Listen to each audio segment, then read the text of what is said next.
안녕하세요. 반갑습니다. 오늘은 디자인 패턴 중에서 커맨드 패턴이라는 거에 대해서 좀 알아볼게요.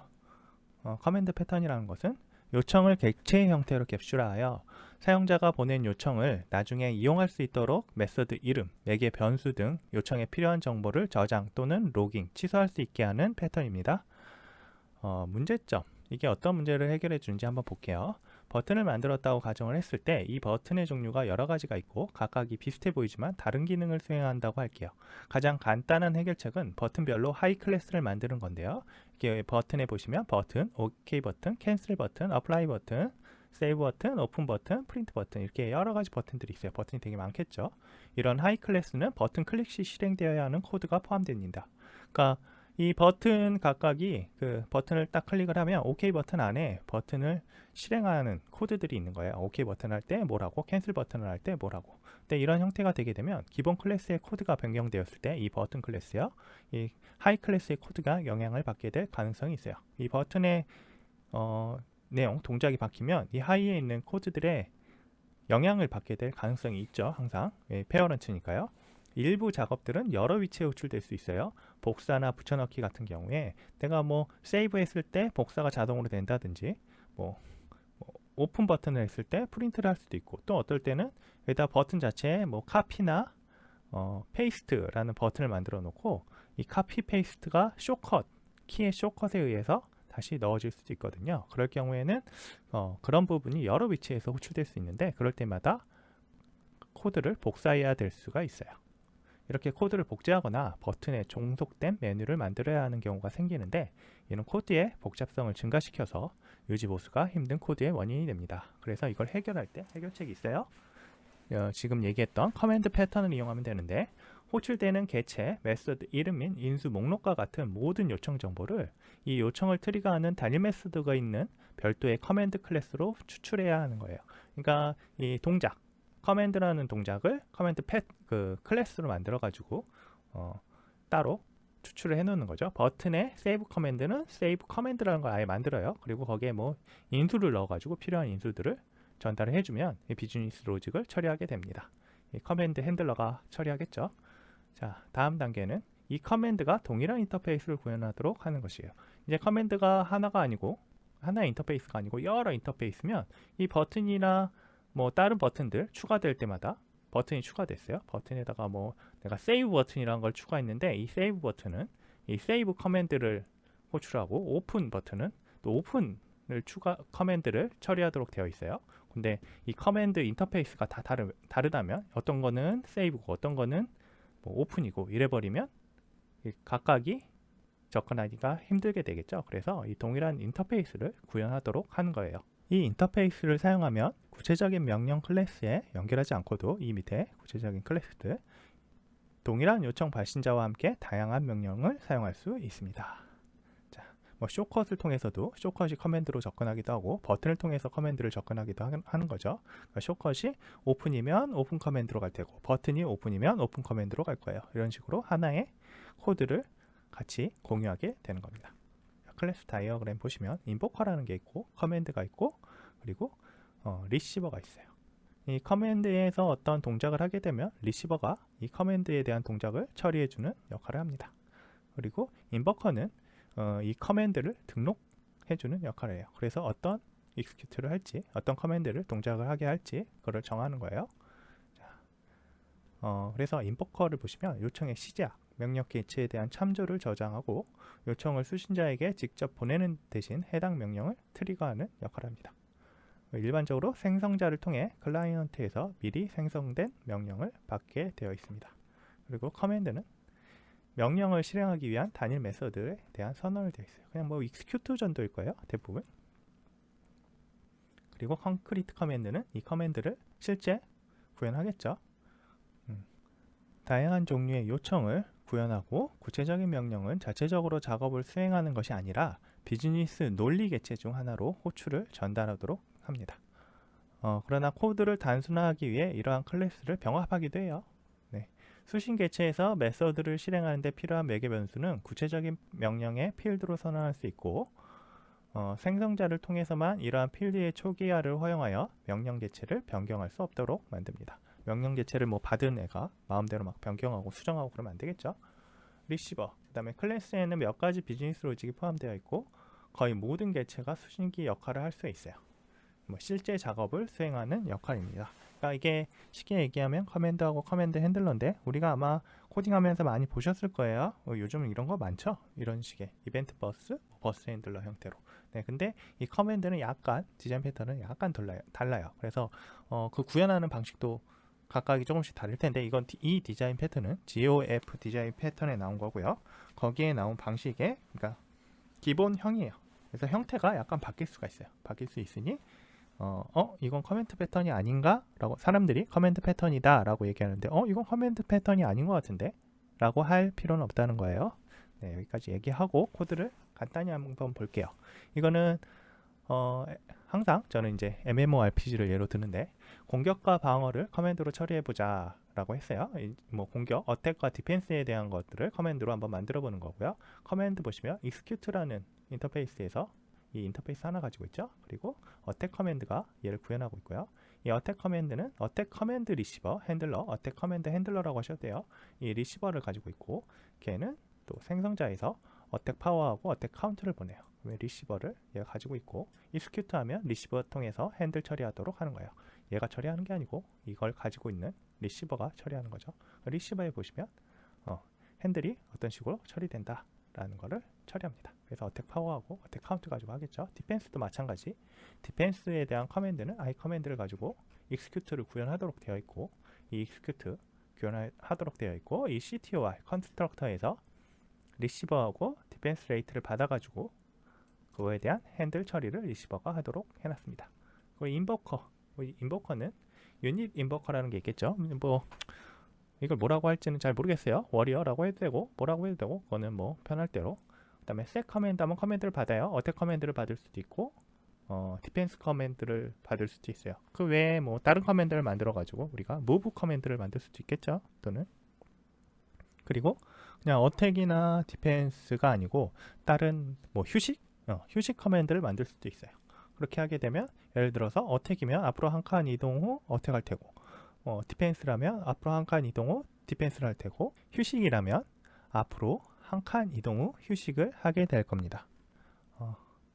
그래서 이 사용법을 한번 이렇게 사용해서 이 아웃풋 나오는 것까지 나왔고요. 네, 코드로 한번 구현해 볼게요. 네, 그래서 코드를 한번 보시면 제가 이미 미리 다 만들어 놨습니다. 코드는 I 커맨드라는 거에 보시면 execute 처리를 하고 있죠. 인터페이스를 만들어 놨죠. 그리고 I 커맨드를 임플리먼트 받은 어택 커맨드라는 거 하나 만들어서 어택 커맨드 생성자에 리시버하고 어택 파워, 어택 카운트를 넣어줘요. 그리고 이 리시버가 어택 파워하고 어택 카운트를 처리하도록 합니다. 그러면 리시버는 이 공격력으로 무슨 공격력으로 몇 번 공격할 수도 있고요. 내가 만약에 이 리시버를 이렇게 바꿀 수도 있어요. 사실 이렇게 쓸지는 하기 나름이에요. 사실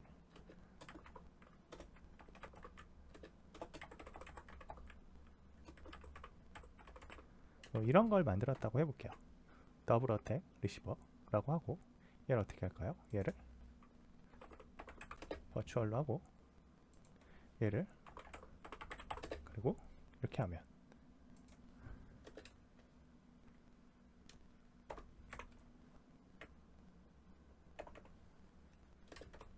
자 이런 식으로 하면 예를 들어서 이 특정 유닛의 공격력이 증가가 되었다. 뭐 약을 먹었거나 그래가지고 증가가 되었을 때 그거에 대한 처리를 더블 어택 리시버 저걸로 처리를 하면 되겠죠.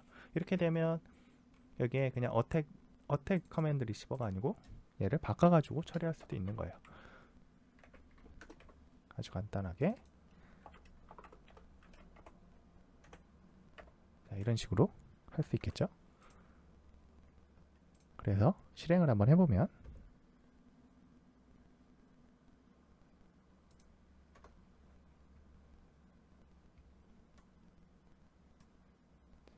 자 보시면 앞으로 한 칸 이동 후 10 공격력으로 5번 공격. 그 다음에 이제 이 더블 어택 저희가 더블 어택 리시버 오버라이드한 얘를 가지고 했을 때는 20 공격력으로 10번 공격. 이제 2배가 다 되게 되죠. 아주 그냥 간단하게 변경이 되잖아요. 클라이언트 코드도 변경이 없었고 아주 간단하게 이 리시버 하나만 추가한 다음에 여기에다가 커맨드만 바꿔줘서 그냥 기존 코드들의 변경은 거의 없었어요. 인버커를 수정한다거나 이런 일은 없었죠. 인버커는 그냥 똑같아요. move after 그 다음에 액션만 할 거예요. 네. 그 다음에 만약에 우리가 그러면 이거를 하나 추가했어요. 점프 after 액션이라고 해가지고 이것도 마찬가지예요.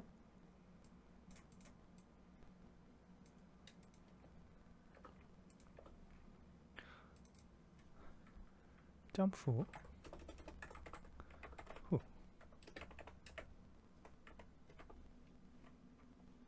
뭔가 하도록 액션을 만들어 놨어요. 그럼 이거 아주 간단해요. 여기에다가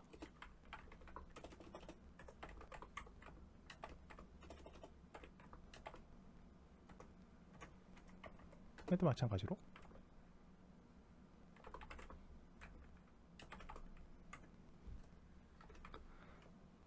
그 다음에 실제 실행을 한번 해보시면 자, 이제 어떻게 했나요?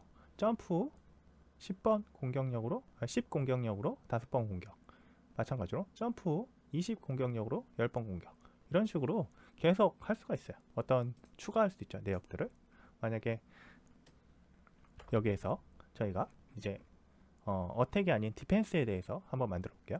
자, 더블은 이제 필요 없고 더블 지워버리고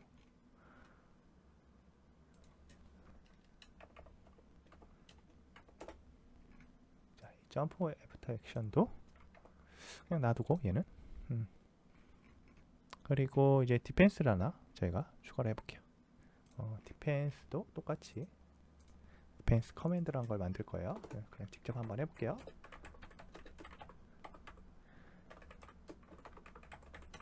i 커맨드에서 가져오시고 여기서 Alt, Shift, F10번 누르시면 이렇게 나와요. 임플리먼트 바로 하시고 자, execute에 대해서 뭘 처리할지 하시면 되겠죠. 여기에서 ctr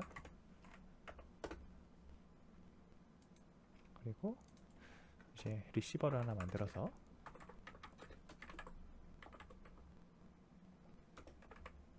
디펜스 만들고요. 똑같이 핸드 버추얼로 살아나면 아무래도 더 낫겠죠. 그리고 디펜스를 더블로 받아서 디펜스 레이트라고 그냥 할게요. 그리고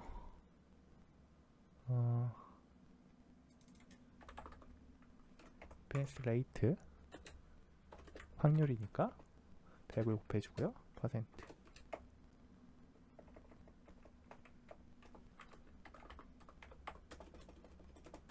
확률로 방어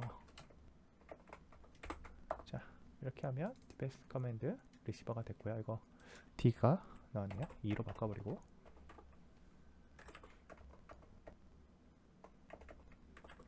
자 그 다음에 이 커맨드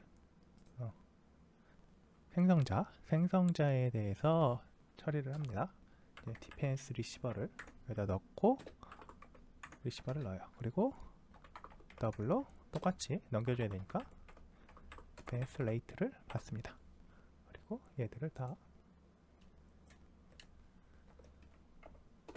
추가하고 이렇게 추가하시면 됩니다. 그리고 execute에서는 마찬가지로 리시버가 처리하도록 하면 되겠죠. 핸들에서 디펜스 레이트를 넘겨줍니다. 이렇게 하면 끝났어요. 아주 간단하죠? 그러면 내가 어떻게 하면 되냐면 인보커를 다시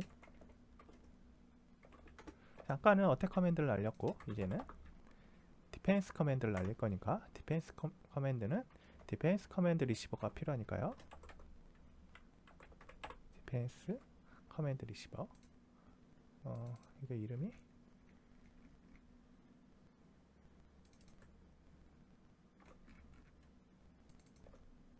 아하, 이게 또 이름이 잘못되어 있나요? 이름 바꿔가지고 디펜스 커맨드 리시버고, 이거는 하나에 더블만 받죠. 더블 레이트 얼마로 할까요? 0.5를 할게요. 0.5. 이쪽에서 조금 오류가 나서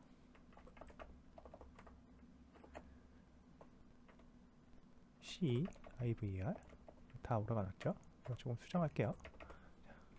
오류를 수정하고, 자, 됐죠 이제. 네. 이렇게 하다 보면 조금씩 오류가 날 수 있어요. 고치시면 되고요. 실행하면 이제 어떤 일이 일어나냐면, 앞으로 한 칸 이동 후, 이거는 이전하고 똑같고 뒤쪽에 이제 디펜스 커맨드 리시버 넣었죠. 그래서 앞으로 한 칸 이동 후 50% 확률로 방어, 점프 후 50% 확률로 방어, 뭐 이런 식으로 처리를 할 수 있습니다. 네. 그래서 커맨드 패턴은 이런 식으로 이용할 수 있다는 걸 보여드렸습니다. 메디에이터에 대해서 알아볼게요. 개체 간의 혼란스러운 종속성을 줄일 수 있는 행동 디자인 패턴 중에 하나이고요. 개체 간의 직접 통신을 제한하고 중재자 개체를 통해서만 협력하도록 합니다. 이를 통해 통신 객체 간 의존성을 줄일 수 있으므로 결합도를 감소시킵니다. 어떤 문제를 해결하는지 문제점을 하나 예로 들어볼게요.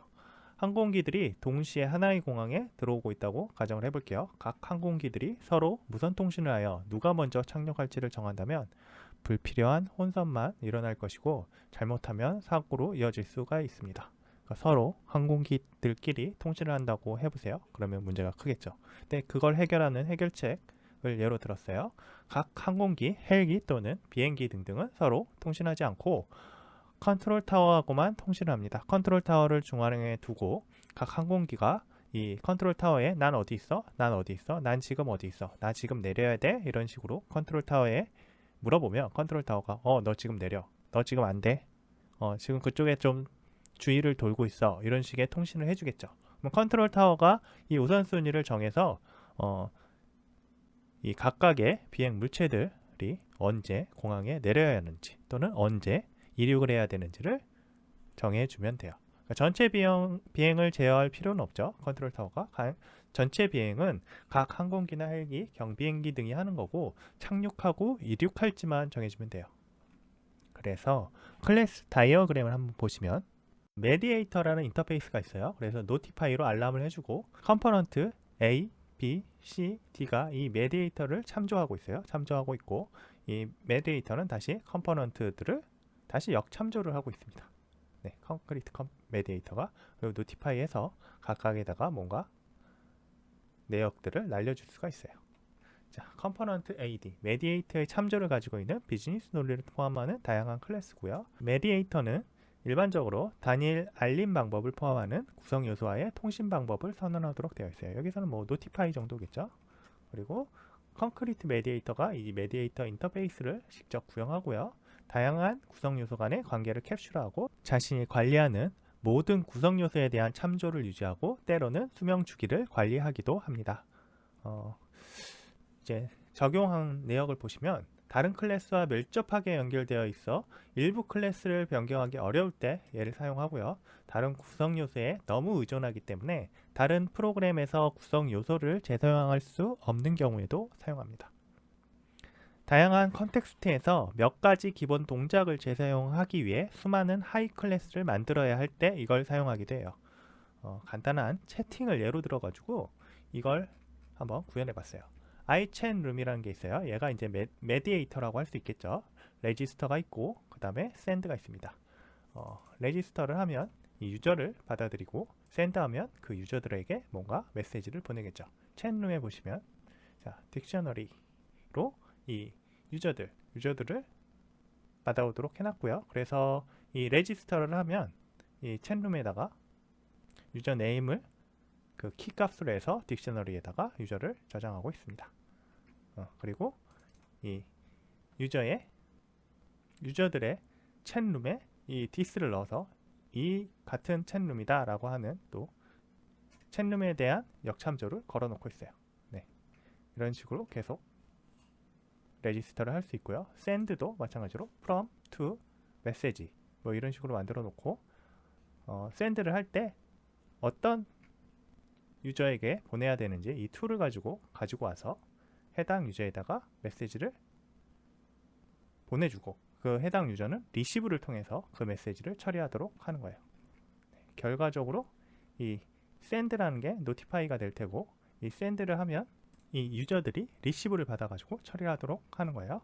이 유저 인터페이스를 보시면 유저는 메디에이터인 챗룸을 참조하고 있죠.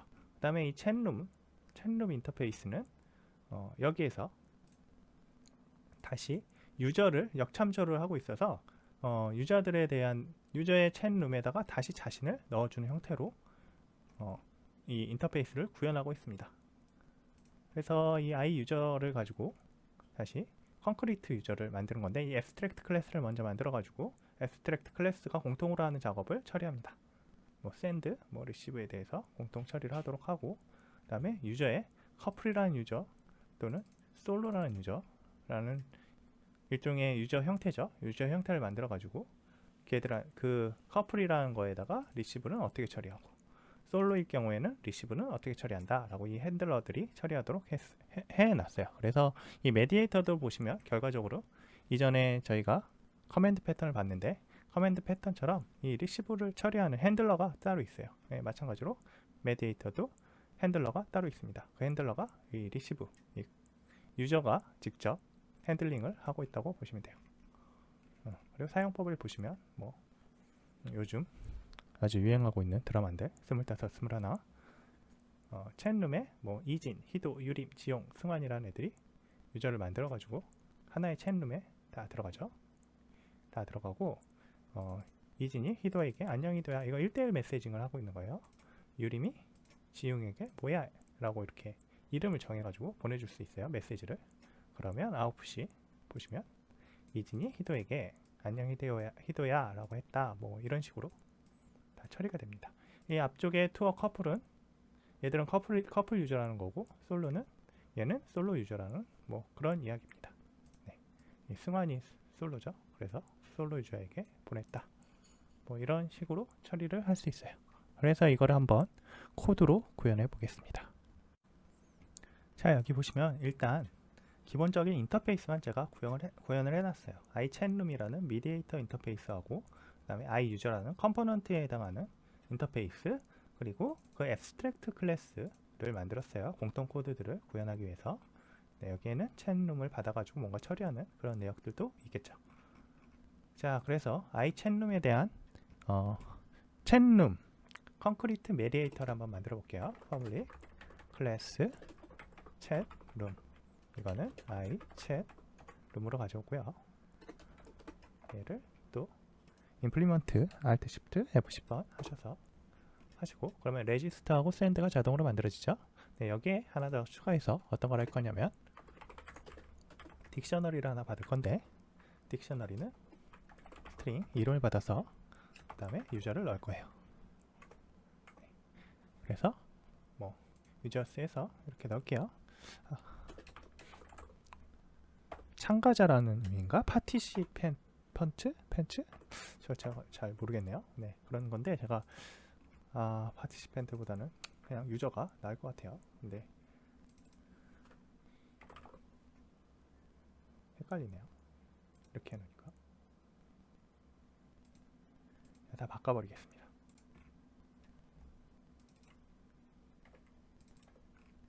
헷갈리게. 자, 그래서 유저로 바꿔버리고 이 상황에서 레지스터를 처리를 해볼게요.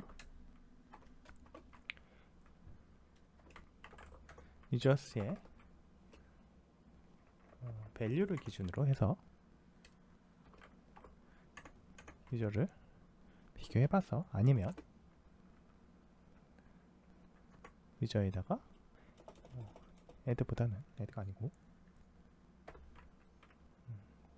딕셔너리니까 키에다가 바로 넣어줄게요. 유저.name 하고 해당 유저를 넣어줄게요. 이런 식으로. 그리고 유저.챗룸, 유저의 챗룸은 this, 이런 식으로 해주면 될 거예요. 그 다음에 send를 구현해 볼게요. iUser, 유저는 users to 어떤 녀석에게 보낼 건지 해서 녀석을 찾아내는 거죠. 유저를 찾아서 유저는 널이 아니면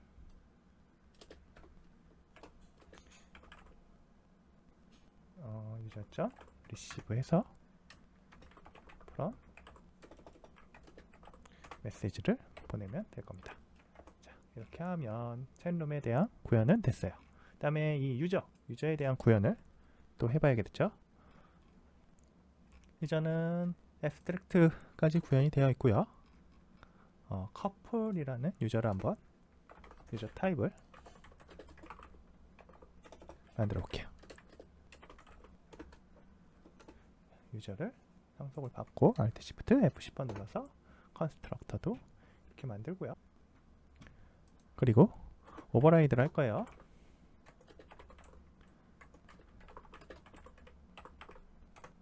리시브. 오버라이드에 앞쪽에다 뭔가를 써주고 베이스 리시브를 나중에 호출을 해줄 거니까 앞쪽에다가 console.write 라인에서 write 해서 같은 라인에 쓸 거니까요. to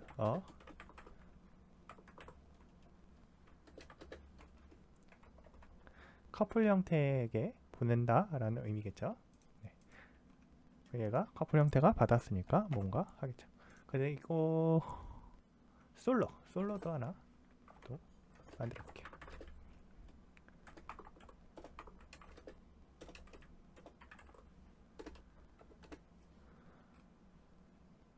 컨스트럭터를 얘도 구현을 해줘야 되니까 Alt Shift F10번 누르시면 이 컨스트럭터가 자동으로 될 거예요. 그리고 다시 오버라이드 해야겠죠.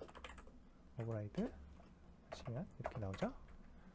넣어주시고 console write 하고 얘는 to 솔로. 자, 이렇게까지 하시면 됩니다. 자, 컴파일 한번 해보시고, 자, 컴파일 페일이 나왔네요. 뭐 잘못했네요. 가볼까요? 아하, 제가 이런 짓을. 네. 됐죠? 여기까지 하시고요. 이제 실행을 한번 해볼게요. 유저 너무 많으니까 내가 뭐 다 하진 않을 거고, 챗룸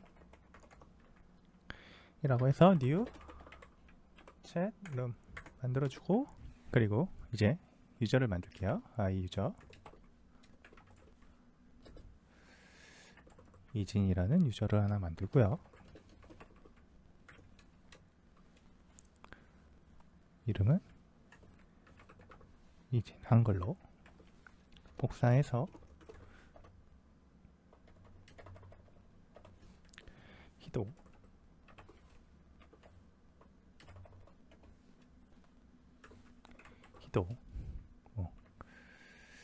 그 다음에 많이 만들지 말고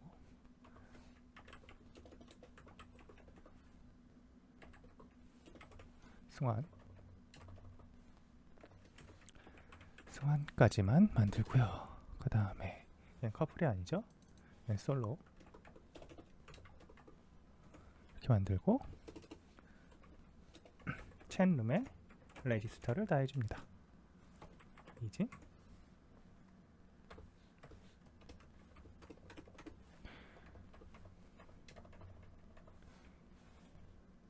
희도 승환 이렇게 세 사람을 다 레지스터를 해주고요. 이제 샌드를 한번 해볼게요. 이진이 누구에게? 희도에게. 안녕 희도야. 이런 식으로. 자, 그리고 희도는 이진에게 안녕 이진. 뭐 이렇게 할 수 있겠죠? 단순한 대화예요. 대화. 그리고 희도가 한 번 더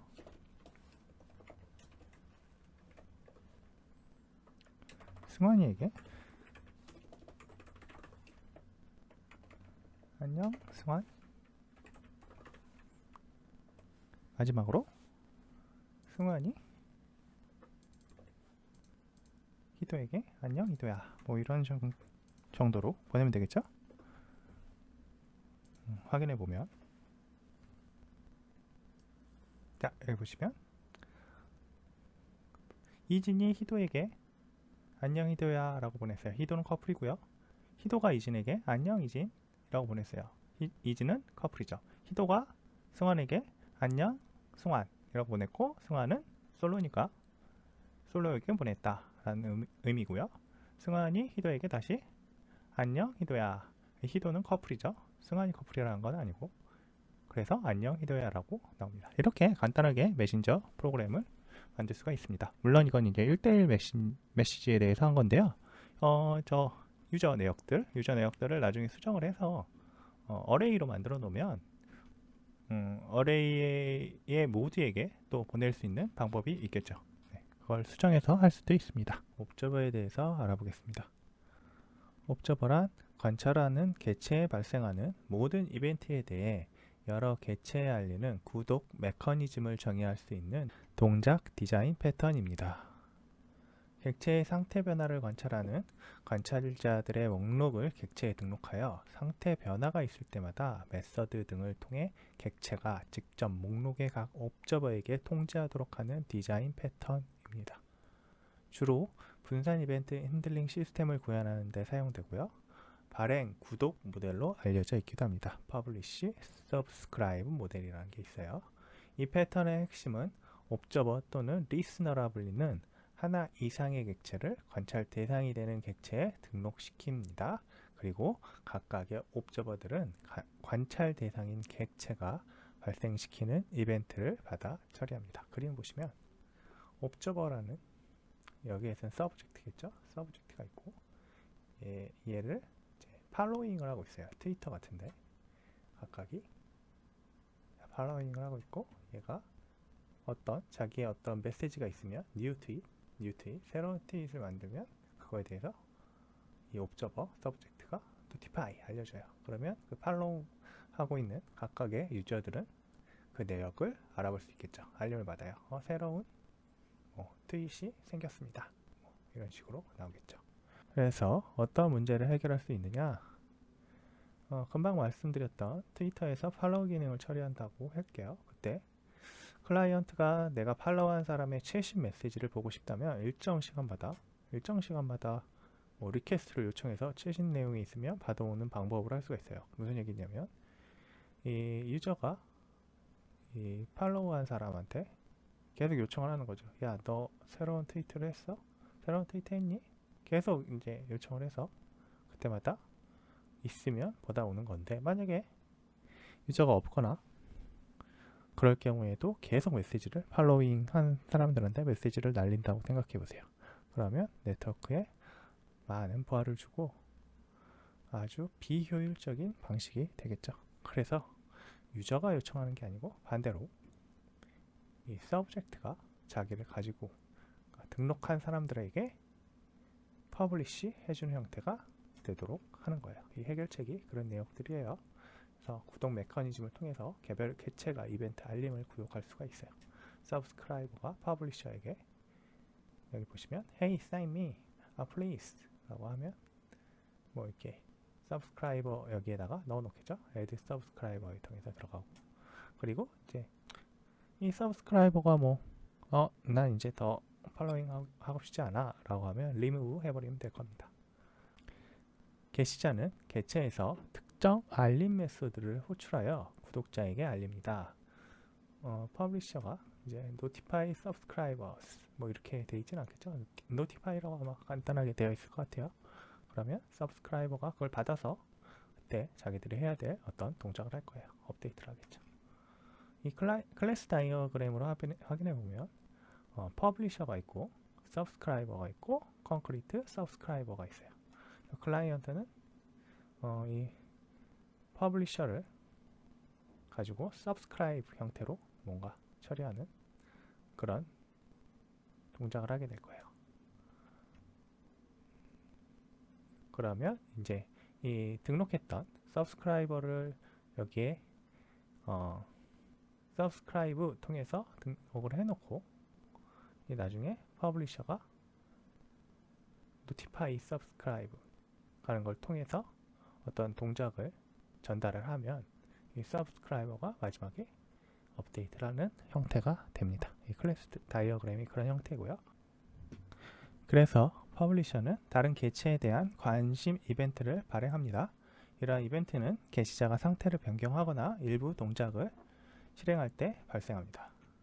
그리고 게시자에는 새 구독자가 구독 및 취소할 수 있습니다.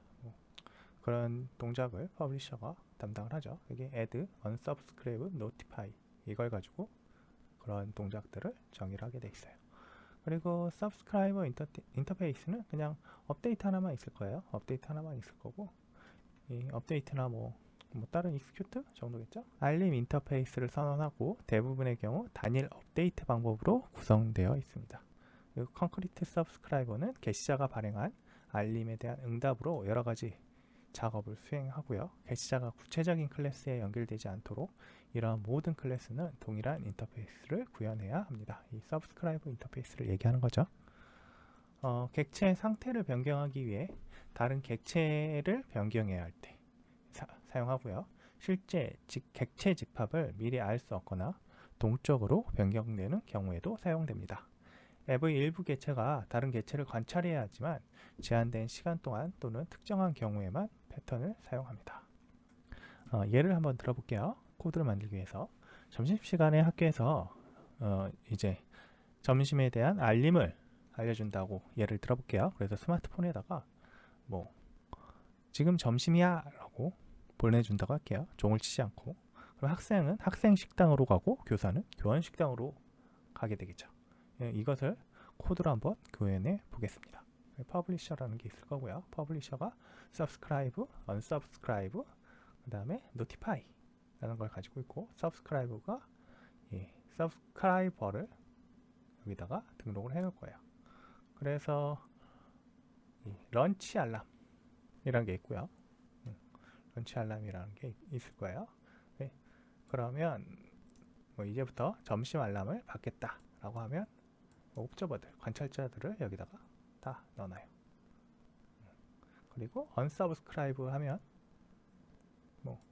이 점심 알람을 받지 않겠다 라는 거를 콘솔에다 찍어주고 그리고 remove해서 실제 그 subscriber들을 또 삭제를 해줍니다. 그리고 이 옵저버들은 리스트로 간단하게 그냥 만들어 놓은 배열이겠죠. 일종의 리스트. 그리고 notify 하면 이거 알려줘요. 옵저버들에게, 모든 옵저버들에게 업데이트해서 알려줍니다. 그리고 launch start는 이 옵저버들에게 notify 하기 위해서 외부에서 실행하는 일종의 트리거라고 생각하시면 돼요. 네. 그래서 subscriber는 그럼 어떻게 되어 있느냐? subscriber는 스튜던트하고 티처가 이 업데이트라는 거를 구현을 하고 있어요. 학생이 간다, 교사가 간다. 그런 간단한 내용이죠. 사용법은 등록하고 런치 알람, 스튜던트를 런치 알람에다가 subscribe 하고 티처를 런치 알람에다가 subscribe 한 다음에 런치 스타티드 하고 unsubscribe로 티처를 한번 없애보고 그 다음에 다시 런치를 해봅니다. 이걸 코드로 한번 구현을 해보겠습니다. 그래서 코드를 한번 제가 미리 만들어 놓은 코드를 한번 보시면 subscriber라는 인터페이스를 선언을 했죠. 그리고 이 스튜던트, 학생들이 식당으로 달린다 라는 걸 해놨어요. 그리고 퍼블리셔가 있습니다. 퍼블리셔가 subscribe, unsubscribe, notify를 하는데 이 퍼블리셔를 가지고 런치 알람이라는 걸 만들고 거기 리스트에다가 observers라는 거를 하나 리스트를 만든 다음에 각각의 student라는 subscriber를 만들어 가지고 해놓고 이제 나중에 subscribe를 통해서 저장을 하겠죠. observer에다가 unsubscribe 통해서 되기도 하고요. 그래서 테스트를 한번 해보면 아주 간단해요. 자, 런치 알람을 만들고 스튜던트를 만든 다음에 런치 알람에 subscribe를 해요. 그리고 나서 런치 알람 런치 스타티드 점심이 시작되었다 라고 하면 알람이 전달이 될 거예요.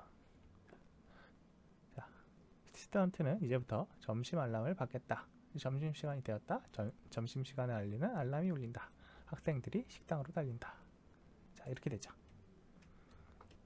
물론 이건 이제 학생들이라고 저희가 정의를 했는데 스튜던트 A, B, C, D, E 뭐 이런 식으로 정의할 수도 있을 거예요. 학생 A, 학생 B, 학생 C, 학생 D 뭐 이런 식으로 해서 각각의 학생들이 누구는 받고 누구는 안 받도록 여기를 정의할 수도 있을 거예요. 그런 식으로. 근데 저희는 지금 그렇게 하진 않았으니까. 만약에 그렇게 하고 싶다라고 하면 이 스튜던트에다가 이름을 한번 저희가 정의를 해볼게요. 이렇게 하면 될 것 같죠? 간단하게 이렇게 하면 자,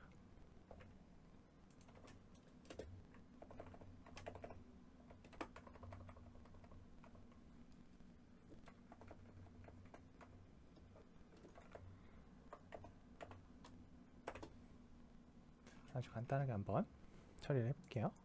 그렇게 해서 0이 다시 한번 실행을 해보면 0이 학생이 식당으로 달린다. 그쵸? 자, 이거를 그러면 0이 말고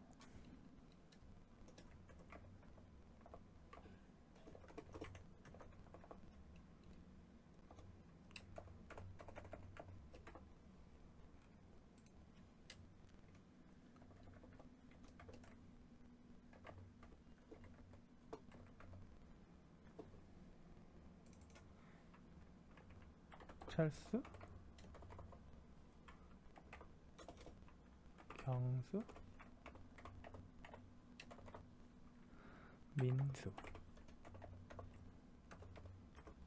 하고 실행하시면 다시 0이 철수, 경수, 민수 얘들이 다 점심 알람을 받게 됩니다. 한 번에 울리면 4명이 다 받는 거죠. 자, 그런 식으로 해서 이제 처리가 될 거예요.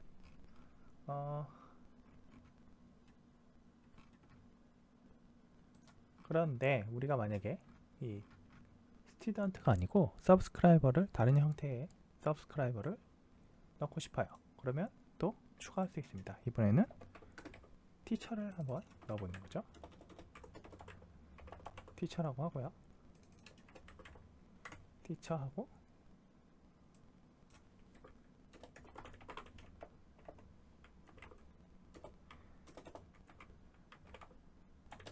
교원 식당으로 가겠죠. 달리진 않을 거야, 선생님들이. 학생들 보고 있는데 달릴 리가 없죠. 자, 이렇게 해놓고 우리가 하나 추가하는 거죠.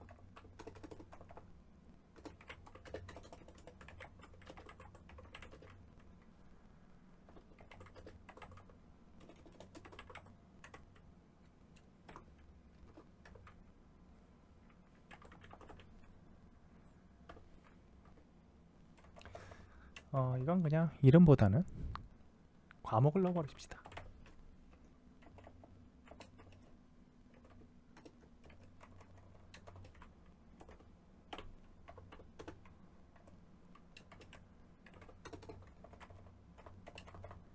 이번에는 수학. 그 다음에 subscribe 하면 되겠죠? 티처가 아니고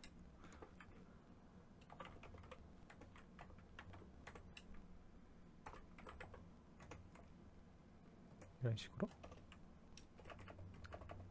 등록을 해주고요. 실행을 다시 한번 해보시면 자, 학생도 받고 티처도 받아요. 각각의 학생 이름 보고 티처는 뭔지 여기서는 지금은 알 수는 없는데 그것도 뭐 수정하면 가능할 거예요. 그 다음에 영희, 철수, 경수, 민수가 받고 영어 선생님, 국어 선생님, 수학 선생님이 가게 됩니다. 자, 이렇게 되면 옵저버에서 알람 한 번이 울렸는데 각각의 학생들 그리고 선생님들한테 알람이 다 가죠. 한 번에 처리를 할 수 있어요. 이런 게 옵저버를 통해서 할 수 있고요. 지금 같은 경우에는 이제 동적으로 서브스크라이브 해서 처리를 했는데 중간에 내가 만약에 받다가 나중에 민수는 안 받을래 해가지고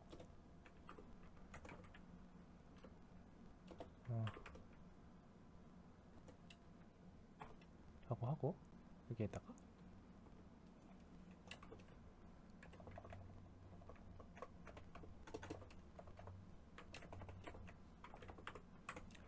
이렇게 넣었어요. 민수는 빼버리고 위치를 요 밑으로 가져갈게요. 여기도 선생님 같은 경우를 다시 한 명 빼버려서 이렇게 할 수도 있겠죠. 만약 이게 지금은 마지막 것만 삭제 가능했는데 그 중에 하나를 내가 뭐 철수나 국어 선생님이나 이런 사람을 빼고 싶다 라고 지정해서 빼고 싶을 때는 변수 이름을 바꿔가지고 할 수도 있고요. 그게 아니면 이 이름을 가지고 여기서 찾아가지고 삭제하도록 할 수도 있겠죠. 네, 그거는 구현을 한번 해보시는 게 좋을 거예요. 자, 이렇게 unsubscribe 두 개를 하고 다시 알람을 해볼게요. 그러면 알람이 두 번이 울릴 텐데 울리기 전에 좀 구분하려고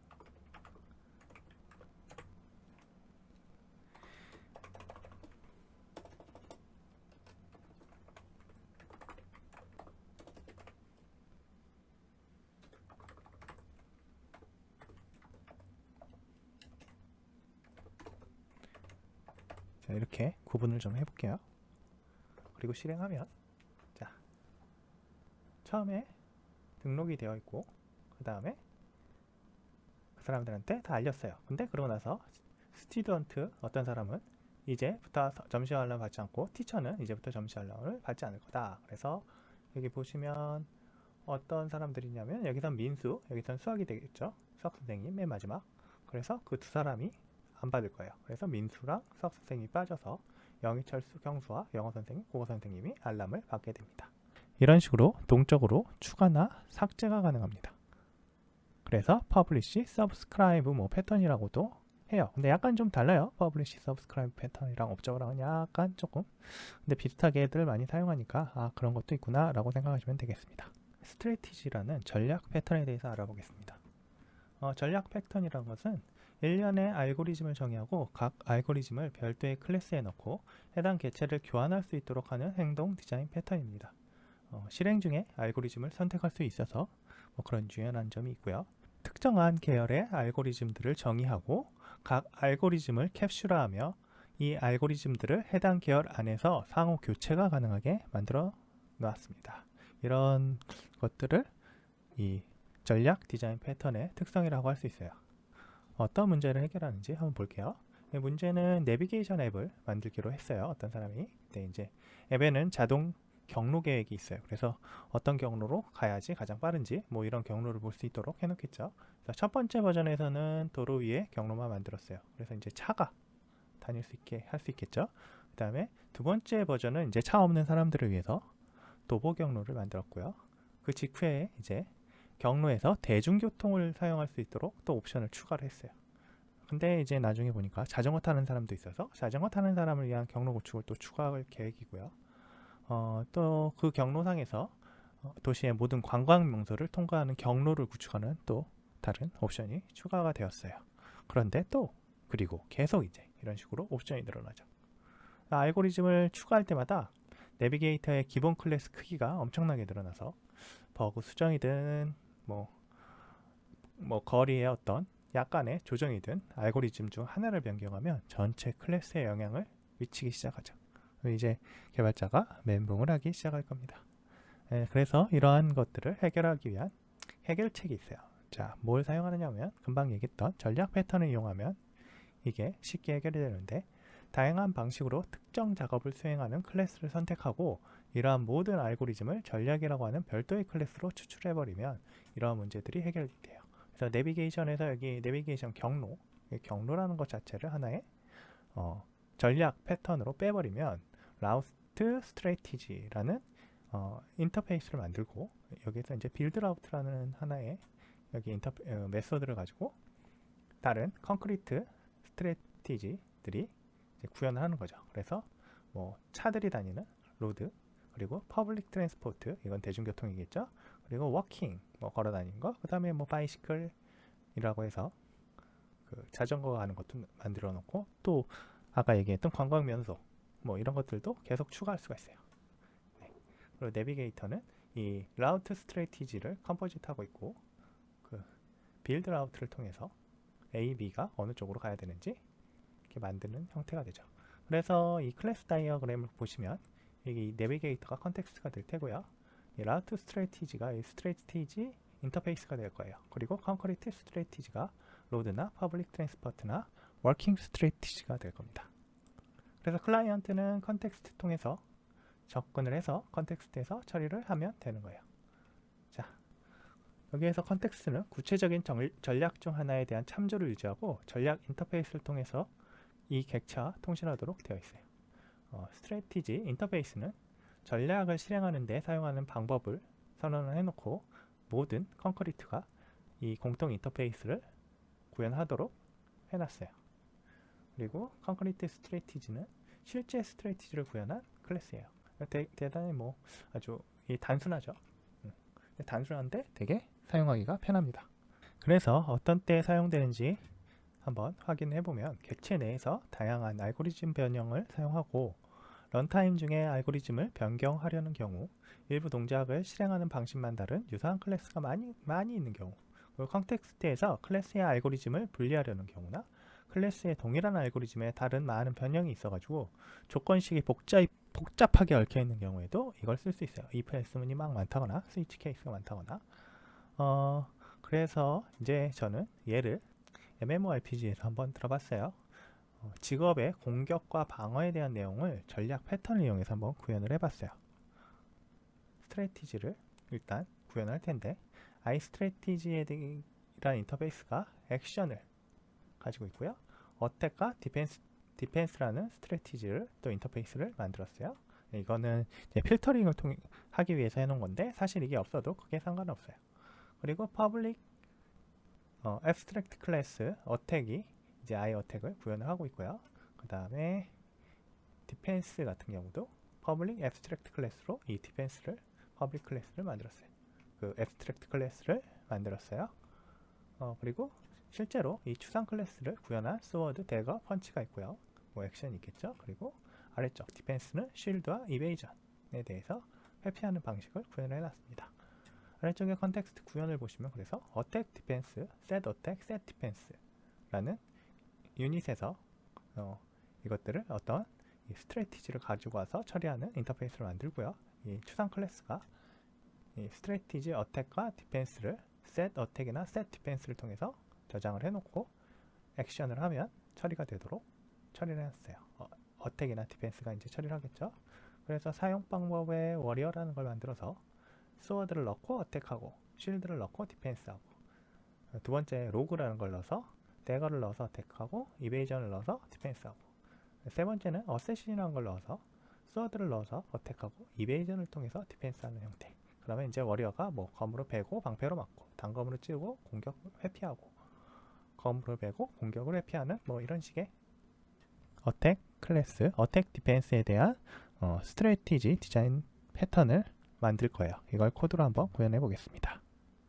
미리 인터페이스들하고 애브스트랙트 클래스들만 한번 정의를 해놨어요. 스트래티지에 대해서 인터페이스 정의를 해놨고 그 다음에 이 컨텍스트에 해당하는 유닛들에 대해서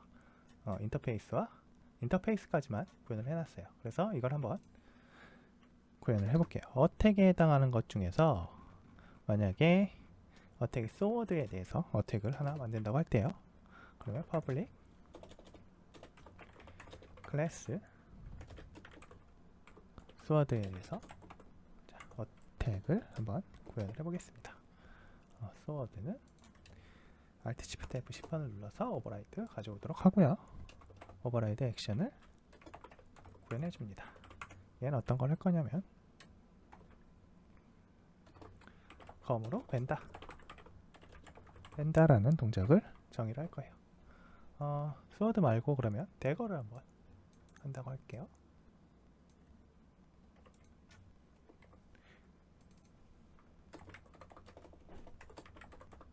대거 하면 뭐가 될까요?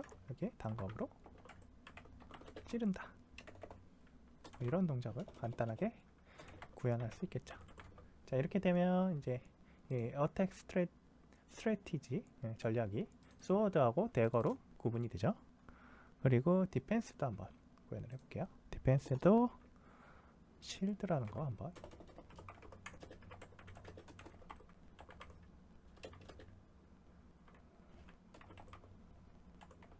디펜스로 구현을 하고, 얘도 마찬가지로 Alt Shift F10번 눌러가지고 오버라이드 구현을 해줍니다. 컨솔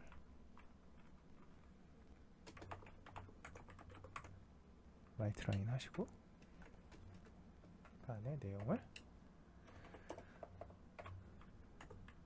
방패로 막는다.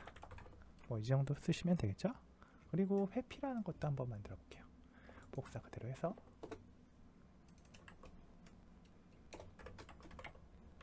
이베이전이라고 하고,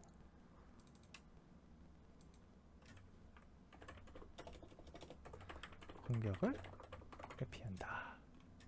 자, 이렇게 하시면 될 거예요. 그리고 이제 유닛에 대해서 iUnit 컨텍스트에 해당하는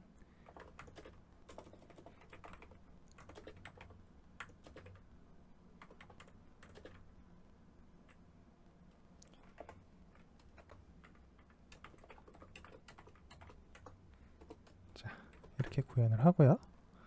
이것도 임플리먼트를 해놓습니다. 그리고 얘는 set attack, set defense에서 어택과 디펜스에 대한 스트래티지를 저장을 해야 되니까 protected로 iStrategy 해서 라고 만들고 그대로 복사해서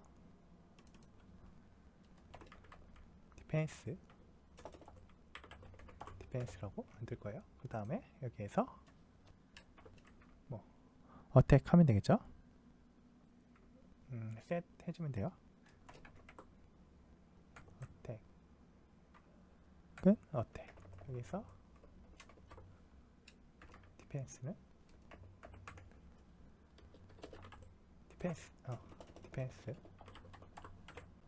이렇게 해주시면 저장이 될 거예요. 그리고 이제 어택과 디펜스를 구현할 건데 얘네가 직접 안 하고 당연히 어택.액션 통해서 처리를 할 거고, 디펜스는 디펜스.액션이라고 처리할 거예요. 근데 이제 어떤 사람이 했는지를 알고 싶으니까 여기에서 컨솔에다가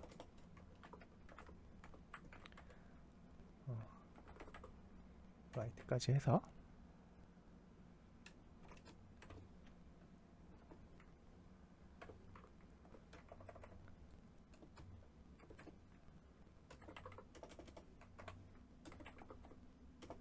get 타입을 통해서 실제 유닛이 어떤 유닛이 공격을 했는지 알아올 거예요. 네임을 이 또는 가가 되겠죠. 그리고 디펜스도 마찬가지로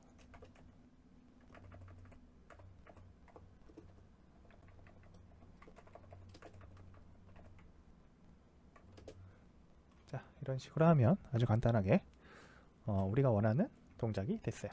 그리고 이걸 가지고 유닛을 정의를 해봅니다.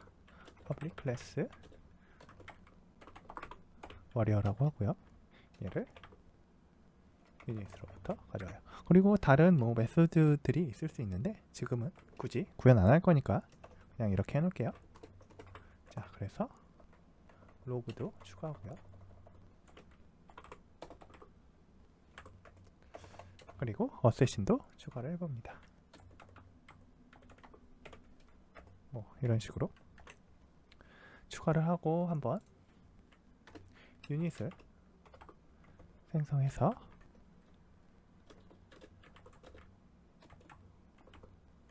워리어를 만들고 워리어에다가 셋 어택을 해서 너는 스워드에 대해서 처리를 해라. 뭐 이렇게 할 수 있겠죠? 그리고 해보고 디펜스도 쉴드에 따라서 처리를 하도록 하고 디펜스를 넣습니다. 그리고 복사를 해서 그대로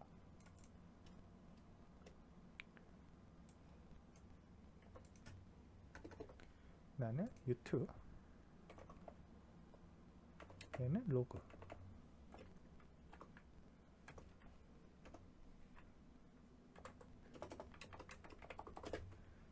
이렇게 하고 얘들도 다 U2로 변경을 해줘요. 그 다음에 로그는 대거하고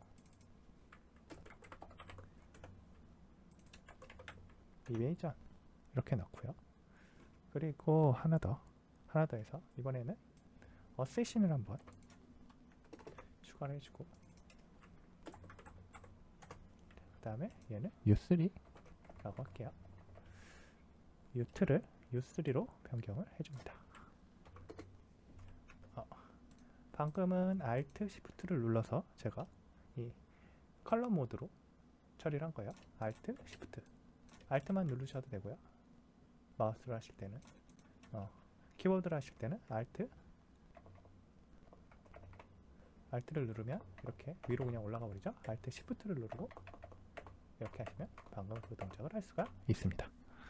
유용하게 쓰시고요. 이 대거 대신에 다시 스워드 얘만 변경한다고 할게요. 그리고 나서 동작을 하게 되면 어떻게 되는지 확인해 볼까요? 그러면 워리어가 검으로 벤다, 방패로 막는다, 로그가 단검으로 찌른다, 로그가 공격을 회피한다.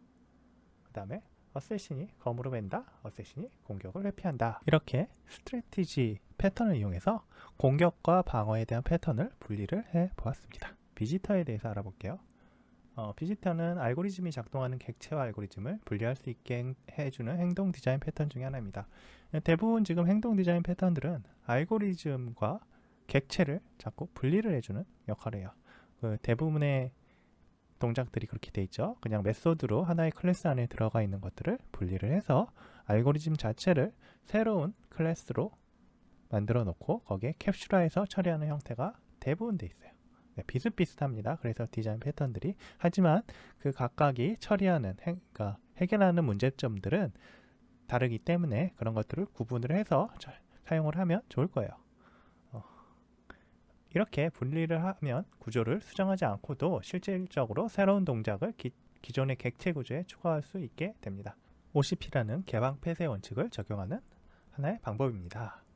그래서 어떤 문제를 해결해 주는지 여기 그림이랑 한번 보시면 이제 거대한 그래프가 있고 이제 지리 정보를 작동하는 앱을 개발한다고 해볼게요. 그래서 각 노드는 도시와 같은 복잡한 엔터티를 나타낼 수 있고 산업, 건강, 지역 같은 세분화된 항목을 나타낼 수도 있고요. 노드가 나타내는 실제 개체 사이에 도로가 있는 경우에는 또 노드는 다른 노드와 연결하도록 이렇게 되어 있어요. 도로로 가지 않고 이렇게 다른 노드랑 연결을 하도록 해놓고 이 경로, 지리정보로 작동하는 앱에서 이 XML을 빼낸다고 할게요. 그래프를 XML 형태로 해야 되는 작업을 구현하려면 기존 노드 클래스에다가 익스포트 기능을 구현해가지고 XML을 구현을 해놓으면 각각이 이제 이 노드들을 순회하면서 이 익스포트라는 기능을 다 처리하면 한 번에 노드들의 이 그래프에 대한 내역들이 XML에 나올 수 있을 거예요. 물론 이제 구현하는 방법은 각각이 조금씩 다르겠죠. 근데 이제 이걸 하려고 했는데 하려다 보니 시스템 설계자가 거부했을 수가 있어요. 예를 들어본 거예요. 그래서 이유는 이제 프로덕션 단계이기도 하고 실제 이 XML 내보내기가 노드 안에 있어야 하는 이유가 없다고 생각을 하는 거죠. 사실 이 XML 익스포트라는 기능은 이 각 노드가 경로를 판단하는데 아무런 도움을 주지 않는 그런 기능이잖아요. XML 자체는. 그럼 XML 기능 자체는 여기에 있으면 안 된다라고 판단한 거예요. 시스템 설계자가 똑똑하네요. 그래서 이게 안 된다라고 했어요. 그리고 만약에 나중에 XML이 아닌 CSV나 JSON 형태로 할 때면 또 이거를 바꿔야 될 거냐고. 그리고 이미지로 또 변경하겠다라고 하면 또 노드 안에 다시 구현하거나 수정을 하겠죠. 그러면 기존 노드에 또 영향을 주게 될 거예요. 그래서 아무리 봐도 문제가 있는 방법이다 라고 판단을 했습니다. 새 동작을 기존 클래스에 통합하는 대신에 비지터라는 별도의 클래스에 배치하기로 했어요. 그래서 클래스 다이어그램 한번 보니까 비지터라는 게 있고, 얘는 비짓, 똑같은 비짓이 있는데 엘리먼트 A와 엘리먼트 B, 요소 A와 요소 B에 따라서 따로 동작을 하는 거예요. 그래서 뭐 각각의 어떤 노드들에 따라서 이 비짓이 따로 동작하도록 해놓고, 인터페이스 엘리먼트가 있어서 얘가 accept라는 거를 하나 만들어 놓고요. 얘는 다시 반대로 비지터를 참조를 하고 있어요. 그래서 얘는 어떤 동작을 하고 뭐 accept 하면 이 accept가 이 비지터를 가지고 있고, 뭐 이 엘리멘트를 통해서 이 비지터는 엘리멘트의 동작을 수정하도록 합니다. 무슨 얘기냐면 이제 XML 만들기가 XML 만들기라는 XML make visitor 뭐 이런 식으로 CSV make visitor, JS make visitor 뭐 이런 식으로 하고요. 이 비지터에다가 각각의 이 노드들, 건물, 빌딩 또는 뭐 다리 또는 뭐 발전소 또는 홈 이런 것들을 엘리먼트로 넣게 되는 거예요. 네, 그런 식으로 구현을 해 놓으면 이 비지터를 통해서 엘리먼트들의 그 요소를 가지고 오고 요소에 대한 XML을 그려낼 수 있게 되죠. 그 다음에 엘리먼트의 어떤 메소드를 추가하지 않아도 되는 그런 게 될 거예요. 아마 초기에 accept라는 거는 넣어야 되기 때문에 그건 조금 수정을 해야겠죠. 하지만 이 정도는 설계자가 추가하라고 해줄 거예요. 왜냐하면 한번 추가 이후에 다시 변경되는 일은 드무니까요. 그래서 비지터가 하는 일은 엘리멘트를 방문하고 동작을 구현하기 위한 인터페이스를 만들어놔요. 그래서 엘리먼트를 이렇게 받아들이죠. 그리고 컨크리트 비지터는 비지터 인터페이스를 구현하고 실제 알고리즘 구현을 하는 구현체예요. 그리고 엘리먼트는 이제 구조를 구성하는 인터페이스이자 비지터가 방문하여 수행해야 할 대상이에요. 그러니까 엘리먼트 자체를 가지고 뭔가 여기에서 메소드를 수정해서 처리하지 않기 때문에 이 비지트가 엘리먼트로부터 어떤 동작을 가져와야겠죠. 여기 피처 A, 뭐 피처 B 있는데 이것들을 호출해서 여기서 그걸 이용해서 뭔가 처리하고 그걸 가지고 XML을 처리하는 형태가 될 거예요. 복잡한 개체 구조의 모든 요소에 대해 작업을 수행해야 하는 경우에 적용할 수 있어요. 뭐 개체 트리 같은 것들, 그 다음에 보조 동작의 비즈니스 논리를 정리하려는 경우도 사용할 수 있고요. 행동이 클래스 계층의 일부 클래스에만 의미가 있고 다른 클래스에는 의미가 없을 경우에 이걸 적용할 수 있습니다. 그래서 비지터를 가지고 제가 또 한번 코드를 만들어 볼게요. 직업은 근데 전서와 도적으로 고정된다고 가정을 할게요. 뭐 추가되지 않을 거다라고 어떻게 저희가 한번 가정을 해볼 거예요. 전사 도적이 여러 가지 어택을 한다고 하자. 뭐 노멀 어택이 있고 스페셜 어택이 있어요. 그리고 뭐 어택이 계속 증가를 하는 거죠. 둘은 공격 시 동작도 다르고 무기도 다를 거예요. 그리고 방어 시의 동작도 다르고 메소드 이름조차도 달라요. 그래서 한쪽은 디펜스, 한쪽은 이베이전 뭐 이런 걸 사용한다고 할게요. 물론 제가 보기에 유연하진 않은데요. 그런 식으로 되어 있다고 예를 들어볼게요. 그래서 해당 내용을 코드로 구현을 해보면 비지터가 어택, 워리어의 어택에 대해서 처리하는 게 있고 또 어택, 로그의 어택에 대해서 처리하는 게 있어요. 자, 오버로드가 돼서 처리가 되겠죠. 그래서 노멀 어택 같은 경우에 워리어의 어택은 전사가 대검으로 공격한다 그러고 이 엘리먼트를 통해서 뭔가 다른 걸 처리하도록 해놨어요. 그리고 두 번째 어택, 노멀 어택의 로그에 대한 어택은 로그는 도적이 단검으로 공격하고 뭔가 회피 동작을 하도록 해놨어요. 근데 스페셜 어택을 보니까 스페셜 어택이라는 새로운 비지터가 하나 생겼어요. 그래서 스페셜 어택일 때는 전사가 해머로 공격하고 방어는 똑같이 해요. 그리고 도적이 농부든 단검으로 공격을 하고 회피를 똑같이 하는 형태예요. 이런 식으로 비지터를 구현을 할 수가 있습니다. 그리고 엘리먼트가 있는데 엘리먼트는 워리어하고 로그가 간단하게 구현이 되어 있고요. accept 하게 되면 비지터에 대한 내역을 넣고요. 비지터가 어떤 동작을 하도록 정리를 해요. 그 다음에 어택에다가 이 this를 넣어서 역참조하도록 해놓고요. 디펜스는 방어 모드, 아래쪽은 이베이전은 회피 실행하도록 해놓습니다. 그리고 사용법에 보시면 사용을 해서 각각을 넣어서 accept 처리를 하면 뭔가 동작을 하기 시작합니다. 네, 이런 식으로 되어 있는 걸 한번 코드로 구현을 해볼게요. 자, 코드를 한번 보시면 iVisitor 인터페이스 만들었고요. 노멀 어택까지만 제가 구현을 해놨어요. 그리고 엘리먼트에 워리어하고 로그를 넣었습니다. 노멀 어택을 한번 보시면 어택에 워리어라는 엘리먼트와 로그 엘리먼트를 처리하는 두 가지 어택이 있어요. 만약에 아까 제가 가정을 한다고 했죠. 워리어하고 로그만 있다고 가정을 한다고 한 이유가 여기 있어요. 사실은 이제 이 유닛이 추가가 될 때마다, 엘리먼트가 추가가 될 때마다 저희가 이 어택이라는 오버로드를 또 추가를 해야 되기 때문에 인터페이스도 이 비지터 인터페이스 자체가 수정이 되거든요. 그래서 여기 뭐 void 어택 해서 로그 아닌 또 어세신을 추가한다거나 이렇게 되면 얘를 구현해 놓은 다른 클래스들이 마찬가지로 변경이 되겠죠.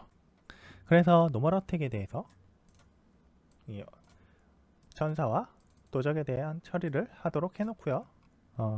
이 워리어하고 로그 같은 경우에는 지금은 accept에 대해서만 처리를 하는데, 사실은 뭐 여기 보시면 디펜스 이베이저 말고도 다른 동작들이 더 있을 수도 있어요. 사실은 자기들의 특정한 메소드들이 있을 수 있겠죠.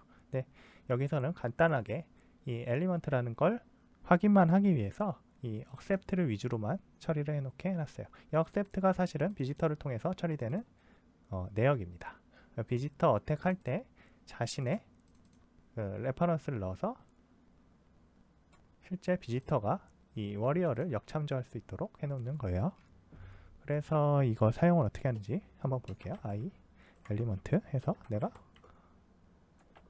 워리어를 하나 만들겠다 라고 해서 new 워리어를 만들고요. 반대로, 반대가 아니고 하나 더 로그를 하나 또 만들고요. 비지터를 노멀 어택을 해서 노멀 어택을 처리합니다. 그래서 워리어 동작 실행하도록 노멀 어택을 가지고 하고, 로그에 대해서 노멀 어택에 대한 동작을 실행하게 해요. 자, 이렇게 하면 전사가 대검으로 공격, 방어 모드, 도적이 단검으로 공격, 회피 실행 됐죠. 근데 내가 이제 이제부터 스트레티지 패턴이 아니고 비지터 패턴의 장점이 나오는데, 노멀 어택이 아닌 스페셜 어택을 할 거예요. 그러면 추가합니다. 비지터를. 자, 엘리먼트는 수정될 게 없고요.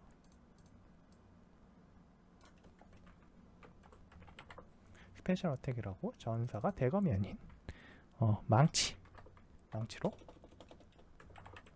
공격, 도적이 단검이 아닌 동무든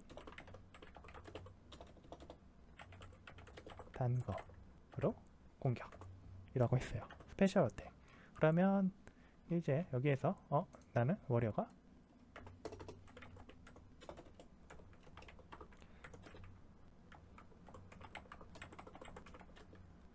new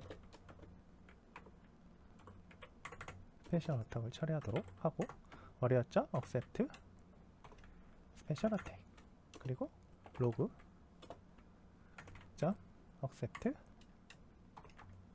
스페셜 어택 하도록 하면 돼요. 아주 간단하죠? 그냥 변경이 되어버렸어요. 순식간에. 그래서 보시면 앞단에는 노멀 어택을 했고요. 뒷단에는 스페셜 어택을 처리를 했어요. 그래서 i 엘리먼트에 대해서는 저희가 추가한 게 아무것도 없고요. 기존 i 비지터도 수정하지 않았죠. 노멀 어택을 메소드를 추가하거나 그런 건 없어요. 스페셜 어택이라는 클래스를 하나, 비지터 클래스를 하나 더 추가를 해서요. 걔들이 이 어택을 구현했습니다.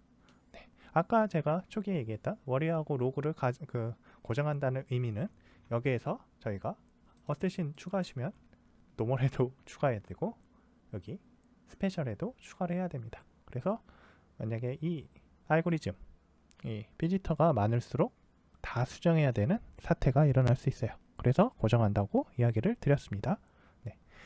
그러니까 이게 어느 때 사용해야 되는지 아실 거예요. i 엘리먼트라는 이 엘리먼트가 고정되어 있는 상황에서 종류가 고정되어 있는 상황에서 저 비지터에 대한 내용만 계속 수정된다고 하면 이럴 때 사용하시면 편합니다.